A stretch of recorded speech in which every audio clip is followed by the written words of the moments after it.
તો વડોદરામાં હત્યા બાદ પોલીસ આવી હરકતમાં ભાજપના પૂર્વ કોર્પોરેટરના પુત્રની હત્યા બાદ એક્શનમાં આવી છે। શાંતિને ડહોળવાના પ્રયાસ કરતા તત્વો સામે કાર્યવાહી કરાશે। સંવેદનશીલ વિસ્તારના મચ્છીપીટમાં પોલીસ કોમ્બિંગ હાથ ધરશે। એસઆરપી, એસઓજી અને ડીસીપી કોમ્બિંગમાં જોડાયા। ગુજરાત પોલીસ એક્ટ 951 હેઠળ કાર્યવાહી હાથ ધરી છે। મહત્વપૂર્ણ છે કે વડોદરામાં હત્યા બાદ પોલીસ હવે હરકતમાં આવી છે, એલર્ટ થઈ છે અને ભાજપના પૂર્વ કોર્પોરેટરના પુત્રની હત્યા બાદ એક્શન મોડમાં આવી છે। તમામ જગ્યાએ કાર્યવાહી કરી રહી છે।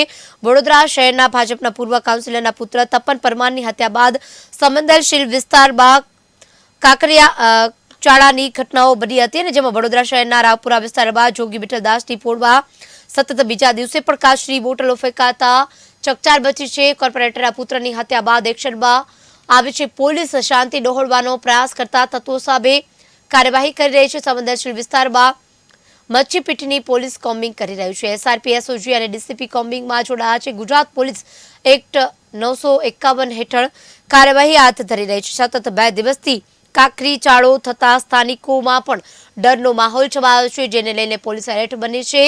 કોઈપણને છોડવામાં નહીં આવે, તંત્ર એલર્ટ બની ગઈ છે, કારણ કે વડોદરામાં રાવપુરા વિસ્તારમાં આવેલી જોગી વિઠ્ઠલદાસ પોળમાં સતત બીજા દિવસે કાચની બોટલ ફૂટતા હવે પોલીસ એક્શન મોડમાં આવી છે। વિસ્તારમાં જે છોકરાઓ રમી રહ્યા છે તે દરમિયાન કાચની બોટલો અન્ય વિસ્તારોમાં આવી હતી અને છોકરાઓ બચી ગયા હતા, પરંતુ કાચની બોટલો વિસ્તારમાં ફેંકાતા જ પોલીસનો સ્ટાફ ઘટના સ્થળે પહોંચ્યો હતો। કાચની બોટલો ક્યાંથી ફેંકાઈ તે તપાસ માટે પોલીસે કેટલાક ઘરના ધાબાનું પણ ચેકિંગ કર્યું હતું અને મોડી રાત સુધી પોલીસે તપાસ હાથ ધરી હતી। મોડી રાત સુધી પેટ્રોલિંગ હાથ ધર્યું હતું। ઉચ્ચ અધિકારીનો કાફલો પણ ઘટના સ્થળે પહોંચાવ્યો છે। એસઆરપી હોય, એસઓજી અને ડીસીપી આ તમામ કાફલો છે તે ઘટના સ્થળે પહોંચી કોમ્બિંગ હાથ ધર્યું હતું અને ગુજરાત પોલીસ એક્ટ 951 હેઠળ કાર્યવાહી હાથ ધરી રહી છે।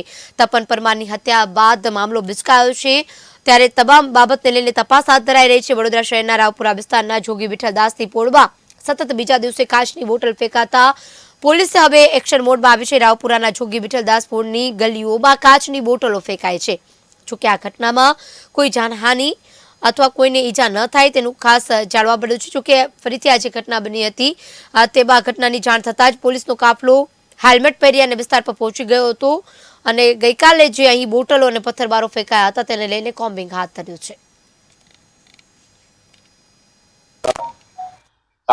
કારેલીબાગ પોલીસ સ્ટેશન અને રાવપુરા પોલીસ સ્ટેશનમાં 2 ક્રિમિનલ કેસો દાખલ કરવામાં આવેલ છે અને આ અંગે તમને વિગતો પણ પૂરી પાડવામાં આવે છે।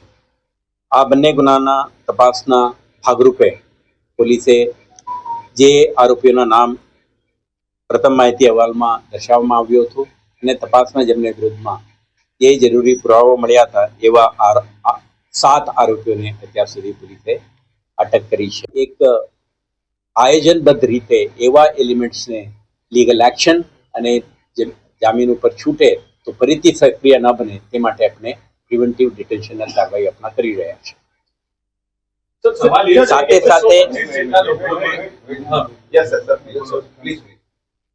સાથે સાથે આપણે જે ક્રિમિનલ એલિમેન્ટ્સ ની પ્રવૃત્તિ અંગે આપણા સતત ઇન્ટેલિજન્સ એમના ઉપર વોચ અને જે લોકો કોઈ એક્ટિવિટી કરવા માટે સક્રિય બને તરત જ પોલીસ ઇન્ટરવેન્શનના માધ્યમથી આપણે આવા પ્રવૃત્તિઓને રોકીએ છીએ।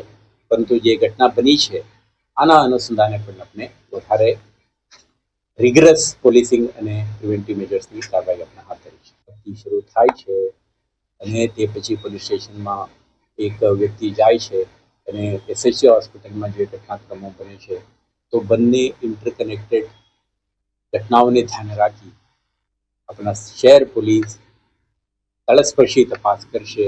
આના માટે જવાબદાર વ્યક્તિઓ અને કોઈ આના સાથે સંકળાયેલા પોલીસ અધિકારીનો કોઈ બેદરકારી કે નિષ્કાળજી કે કોઈ વસ્તુ ધ્યાન પર આવે અપ્રોપ્રિએટ લીગલ અને ડિપાર્ટમેન્ટલ એક્શન લેવાશે।